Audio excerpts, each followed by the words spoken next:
Your gift is the thing that you do the absolute best with the least amount of effort. That's your God-given gift. It's something that each one of you do better than you do anything else, and it comes to you naturally. Your gift comes natural to you. You just have to not look at it as running, jumping, singing, and dancing. If you fry chicken better than everybody else, then guess what? You should be somewhere frying chicken. But you can make a lot of money frying chicken now. See, Colonel Sanders, I don't know if you know his story. Colonel Sanders had a chicken recipe that he had been trying to get people to buy into for years. 30 years. Get out of here, we don't like that. One day, somebody tasted his chicken and they loved it. So they said, we're gonna open up a place called Kentucky Fried Chicken. This did not happen until Colonel Sanders was in his 60s. He was in his mid-60s when he got the first franchise.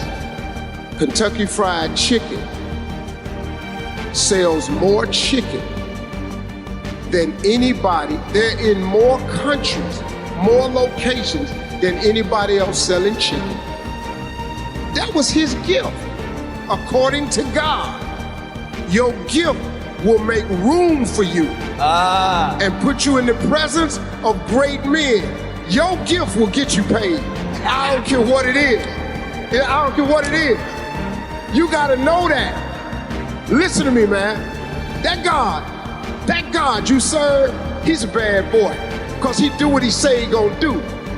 If he gives you the gift, he gives you the gift to make room for you. That means you can spread out. Jokes ain't really supposed to pay this much, but they do. A friend of mine, when we were little, all he did was cut grass. You know, back in the day, he charged $2 for the front and $2 from the back. He had a single blade lawnmower. He was so good, he could adjust them blades and he could cut patterns in your grass. He could put your family initials in your grass. Now, you know, in the hood, that's pretty big. If you can get an H put in your grass in the hood, this was a popular dude. He charged $2 for the front, $2 for the back. Every time we went somewhere, we tried to get him to go. He said, I can't go, man. I got to cut Miss Jackson grass. We going swimming. No, I got to cut Miss Taylor's grass. He never went to the park. He didn't play ball with us. He cut grass. Today, in Cleveland, Ohio, he has a landscaping company. He charged $2 for the front, $2 for the back. That was $4 if you did your whole yard. He grosses today in Cleveland $4 million a year. He got every landscaping contract at every mall, every company, and when it snow out, he got 38 trucks. And when it snow outside, he put snow plows on the front of the trucks and he got all the snow removal. He made $4 million. You know what he do? He cut grass. He don't do nothing else but cut grass. You know why? That was his gift. So you know what God did for him? He let his gift make room for him. Now, if he can make $4 million cutting grass, what you sitting in here for? I've been working since I was a little boy. You know, my first gig I had was like 9. I wanted a wagon. Remember them wagons had the red railings on the side? Remember they had the little gates that fit around the wagon? All I wanted was a wagon. I didn't let nobody ride in my wagon. You couldn't play in my wagon. I collected pop bottles in my wagon. My goal was to collect 50 pop bottles with a 2-cent return before lunch every day, and I needed $1 worth of pop bottles so I could make, $2 a day. I just need $1, $2 a day. I worked with my father in construction. I worked on the assembly line for a motor company. I used to put 8 spark plugs in 1,400 engines a day. The layoffs came in 79, 80. I got married, unemployed. I worked at Lincoln Electric, wrapping hot wire. I worked at General Electric, delivering light bulbs. I sold, then here what changed my life. I went to an Amway convention, and I heard some dudes saying that you could be rich selling soap powder. Cool, I bought a kit, I got in Amway. I went to a conference in Amway, and I started reading motivational books. The Power of Positive Thinking by Norman Vincent Peale. The Magic of Thinking Big by Robert David Schultz. The Winner's Circle by Dexter Ransom. Think and Grow Rich by Napoleon Hill. And they started planting in my mind, I need to get rich. I tried to be a boxer, I fought Golden Gloves. That wasn't a smart decision. That wasn't your gift? No, it was not. This Puerto Rican dude beat my ass so bad one day. Have you ever thanked God for an ass whooping before? He beat me so bad that I actually thanked the Lord for that, because it let me know that boxing is not what I do. That actually saved my life. This boy beat me, man. So I got out of that, and then one night, I used to write jokes for this comedian for $5 a joke.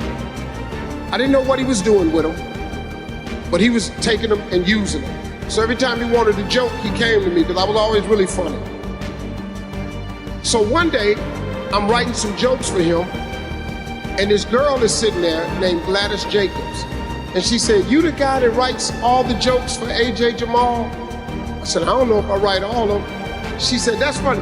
Why don't you do them yourself?" I said, "Do jokes where?" She said, "At a comedy club." I said, "What's a comedy club?" And I'm 27 years old. I'd never been to a comedy club in my life. She said, "Next Tuesday, I'm gonna pick you up. I'm gonna take you to Hilarity's Comedy Club. I want you to see what they do. Sign up for next week, and I want you to go on stage." I said, "Okay, cool." She picked me up, drove me down to the gig. So I signed up for next week. So I'm sitting there, and these comedians are going on stage, and I'm fascinated, man. I'm looking at these dudes, and I wasn't laughing at nothing, because I already knew what they was gonna say. And I knew what they should have said. See, my gift was in me, man. And it was just this one day, October 8th, 1985. I walked in that club, man, and they had 10 people go up. After the 9th guy, they said, "We're looking for Randy Schumer." And nobody came. He said, "Well, I guess he's not here. We're gonna go to next week's list. Y'all give it up for Steve Harvey." Now I'm sitting there, and I told the girl I was with, I said, "It's a dude in here, got the same name I got." She said, "You're a stupid son of a bitch." She said, "That's you." So he said, "Steve Harvey, come on up." The dude had went to the list from last week. I run up, I'm on stage. I don't know what to do. So the first thing I said was, "Hey y'all, I appreciate y'all clapping for me, but I ain't supposed to be here. I'm on the show next week." They started laughing. So I did this boxing joke. I did another joke. The audience is rolling. The club owner comes to the foot of the stage and he goes, now I ain't never been in show business. This means cut. I thought he meant you killing them. So finally they get me off stage. They bring all of us back up. They have a clap off. I win amateur night. October 8th, 1985, $50. I won $50. I'm driving home and I'm in the car crying. I'm crying, man, all the way home. She says, D, what you crying for? It ain't but $50. I said, no, you don't understand. I was born tonight. She said, what you mean? I said, this what I'm gonna do the rest of my life. She said, how you gonna do that? I said, this my gift. I've been asking God my whole life, just show me what my gift is. I said, he just showed it to me. I went to work the next day, October 9th, 1985, and quit my job. I have done nothing since October 9th to this day right here but tell jokes. I've never done nothing else. I was committed. I was relentless. You couldn't stop me. I have found my gift. God has showed it to me. That day changed my life. When I quit my job, I got relentless, man. I don't know how to quit. I don't know how to give up. Because ain't nothing in it for you if you give up. When you strike out on your dream, you got to have faith and you got to be willing to execute. But to execute, you got to get real doggish now, because life gonna get funky sometime. And when life get funky, you gotta bite back. You gotta develop some dog in you. Now, if you ain't gonna have no dog in you, you ain't gonna make it. I'm sorry. If you're not gonna be relentless, you're not gonna make it. If you wanna be successful, every successful person I know has jumped. If you don't jump, if you ain't willing to jump, you ain't finna be nothing. Now, if you wanna be ordinary, ain't nothing wrong with it. When it get hard for you, and it sure is, when you feel like giving up, and nowadays you will, and when you got no answers, and you get in this moment where you're confused and you're thinking about turning back, don't forget to pray. Don't be ashamed to pray. And don't ever be too proud to pray, because prayer changes things. Prayer changes people too. Thank y'all for having me.